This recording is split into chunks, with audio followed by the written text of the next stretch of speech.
पापमोचनी एकादशी व्रतकथा। भविष्योत्तर पुराणातील भगवान श्रीकृष्ण आणि महाराज युधिष्ठिर यांच्या संवादामध्ये पापमोचनी एकादशीचे महात्म्य वर्णिलेले आहे। एकदा युधिष्ठिर महाराज भगवान श्रीकृष्णांना म्हणाले, हे केशव, आमलकी एकादशीविषयी आपण वर्णन केले आहे। कृपया आता आपण मला चैत्र महिन्याच्या कृष्ण पक्षामध्ये येणाऱ्या पापमोचनी एकादशीविषयी सांगावे। भगवान श्रीकृष्ण म्हणाले, हे राजन, पुष्कळ वर्षापूर्वी लोमश ऋषींनी या पापमोचनी एकादशीचे महात्म्य मांधाता राजास सांगितले होते।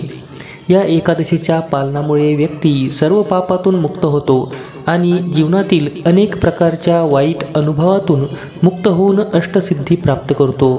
लोमश ऋषी म्हणाले, पूर्वी देवतांचा कोषाध्यक्ष कुबेर याचे अतिशय सुंदर असे चैत्ररथ नावाचे एक मनोहरी उपवन होते। विशेष म्हणजे पूर्ण वर्षभर वसंत ऋतूप्रमाणे त्या उपवनातील वातावरण आल्हाददायक असायचे। त्यामुळे स्वर्गकन्या, किन्नर, अप्सरा आणि गंधर्व तेथे नेहमीच विहारासाठी यायचे। विशेष करून देवेंद्र आणि इतर देवता देखील तेथे येऊन आपल्या आनंदाचे, प्रेमाचे आदानप्रदान करीत असत। त्याच उपवनामध्ये शिवजींचे परमभक्त मेधावी नावाचे ऋषी तपस्या करीत होते। स्वर्गातील अप्सरांनी अनेक प्रकारे त्यांचा तपोभंग करण्याचा प्रयत्न केला होता। अप्सरांमधील मंजुघोषा नावाच्या एका अप्सरेने त्यांचा तपोभंग करण्याचा निश्चय केला। त्यानंतर तिने त्या ऋषींच्या आश्रमाजवळ एक कुटी बांधली आणि अतिशय मधुर स्वरामध्ये ती गायन करू लागली। त्याचवेळी शिवजींचा शत्रू कामदेवाने देखील शिवभक्त मेधावी ऋषींना जिंकण्याचा प्रयत्न सुरू केला। एकदा शिवजींनी कामदेवास जाळून भस्म केले होते। त्याचा सूड घेण्यासाठी कामदेवांनी त्या ऋषींच्या शरीरामध्ये प्रवेश केला। शुभ्र उपवीत धारण केलेले मेधावी ऋषी च्यवन महर्षीच्या आश्रमात वास करीत होते। कंदर्पाच्या शरीर प्रवेशामुळे मेधावी ऋषी देखील कामदेवाप्रमाणे सुंदर दिसू लागले। त्याचवेळी कामभावनेने व्याकुळ झालेली मंजुघोषा त्यांच्या समोर आली। मेधावी ऋषी देखील कामाने घायाळ झाले होते, त्यामुळे ते शिवजींची उपासना विसरले आणि श्रीसंघामध्ये पूर्णपणे गुंग झाले। श्रीसंघामुळे त्यांना दिवस रात्रीचे देखील भान राहिले नाही। अशा प्रकारे मेधावी ऋषींनी कामक्रीडेमध्ये अनेक वर्ष घालवली। त्यानंतर मंजुघोषाने जाणले की मेधावी ऋषीचे पतन झाले आहे आणि आपल्याला आता स्वर्गलोकी परत जावयास हवे। प्रणयामध्ये रत असलेल्या मेधावींना ती म्हणाली, हे ऋषीवर, कृपया स्वर्गलोकी परत जाण्याची अनुमती आपण मला द्यावी। त्यावेळी मेधावी म्हणाली, हे सुंदरी, आज संध्याकाळीच तू माझ्याकडे आली आहेस। आज रात्री इथे राहा आणि सकाळ झाल्यानंतर तू परत जा। हे ऐकल्यानंतर मंजुघोषा घाबरली आणि आणखी काही वर्ष ती तिथेच राहिली। मंजुघोषा तिथे 57 वर्ष 9 महिने आणि 3 दिवस राहिली। तरी देखील त्या ऋषींना हा कालावधी केवळ अर्ध्या रात्री एवढाच वाटला। तिने पुन्हा घरी जाण्याचे ऋषींना विचारले, तेव्हा मेधावी म्हणाले, हे सुंदरी, आता तर केवळ प्रातः झाली आहे। थांब, मला सर्व प्रातःविधी करू दे, मग जा तू। तेव्हा ती अप्सरा हसून म्हणाली, हे ऋषीवर, प्रातःविधीसाठी आपल्याला किती वेळ लागेल? अद्यापही आपले समाधान झाले नाही का?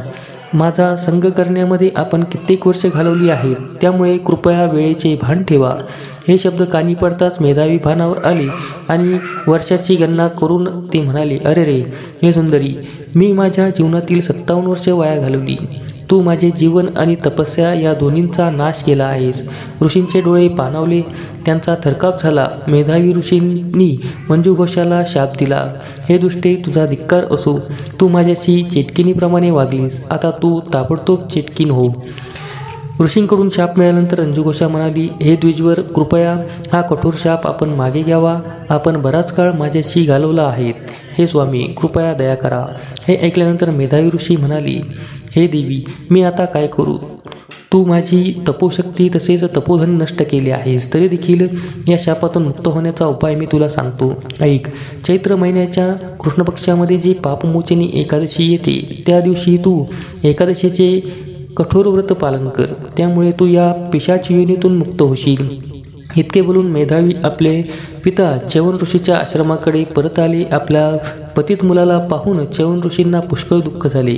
ते म्हणाले, मुला तू हे काय केलीस? एका स्त्रीसाठी तू आपले तपोधन नष्ट केलेस काय? हा स्वतःचा नाश करून घेतलास. त्यावेळी मेधावी ऋषी म्हणाले, पिताश्री, माझ्या दुर्भाग्यामुळे एका अप्सरेचा संग केला आणि मोठे पातक केले. कृपया आपण मला या पापाचे योग्य प्रायश्चित सांगावे. पश्चातापदग्ध मुलाचे शब्द ऐकल्यानंतर च्यवन महर्षी म्हणाले, हे पुत्रा, चैत्र महिन्यातील कृष्ण पक्षामध्ये येणारी पापमोचनी एकादशीचे पालन कर. त्यामुळे तू सर्व पापातून मुक्त होशील. अतिशय उत्साहाने आणि कठोरतेने मेधावी ऋषींनी त्या व्रताचे पालन केले.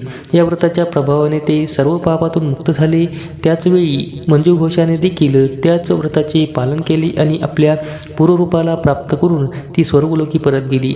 ही कथा सांगितल्यानंतर लोमश ऋषींनी मांधाता राजाला निष्कर्ष सांगितला, हे प्रियजन राजन, या व्रताचा केवळ पालनामुळे सर्व पापांचा नाश होतो. या एकादशीचे महात्म्य वाचल्याने किंवा ऐकल्यामुळे एखाद्याला सहस्र गायीदान केल्याचे पुण्य प्राप्त होते. या एकादशीचे व्रताचे पालन केल्याने अनेक पापापासून जसे की भ्रूणहत्या, ब्रह्महत्या, मद्यपान, परस्त्री संग, गुरुपत्नी संघ इत्यादींचा नाश होतो.